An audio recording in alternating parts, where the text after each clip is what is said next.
បើបេះដូងមានច្រើនឈឺក៏បងមិនព្រួយ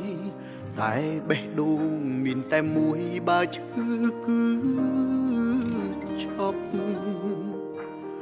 បងកាន់តែស្រឡាញ់អូនខ្លាំងអូនព្រោះប្រែបែរជាស្អប់ក្បែរបងដូចហប់ថប់អត់អារម្មណ៍ចង់បន្ថយចិត្តស្នេហ៍ស្រឡាញ់អូនអើយតិច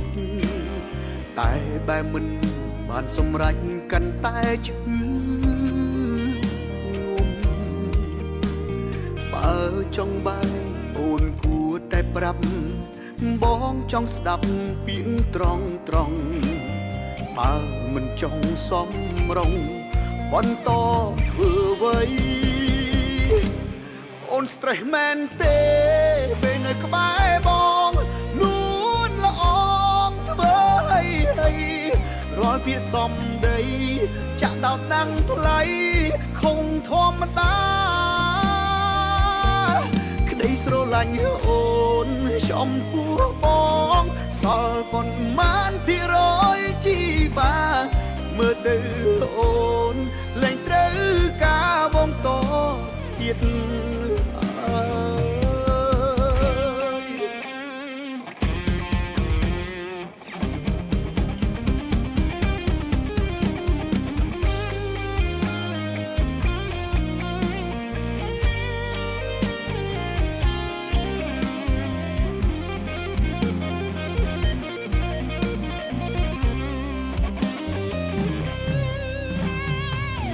ហើយស្រ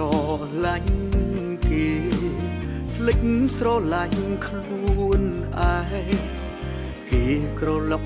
ឡើងបែកផ្សែងឈឺមិនស្វាងឡើយ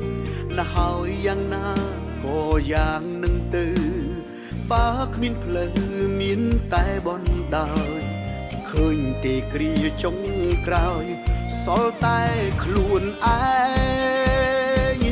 អូន stress មែនទេពេលនៅក្បែរបងនួនល្អងធ្វើឲ្យរាល់ពាក្យសំដីចាក់ដោតណាំងថ្លៃ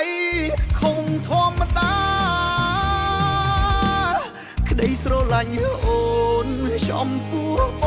ងសល់ប៉ុន្មានភាគរយជីបាមើលទៅអូនលែងត្រូវការបងតទៀត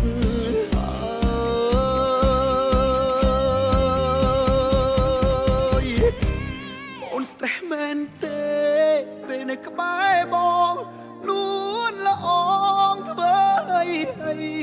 រាល់ពាក្យសំដីចាក់ដោតណាំងថ្លៃខុសធម្មតាក្តីស្រឡាញ់អូនចំពោះបងសល់ប៉ុន្មានភាគរយជីបាមើលទៅអូនលែងត្រូវការបងតទៀតអើយមើលទៅអូនលែងត្រូវការបងតទៀត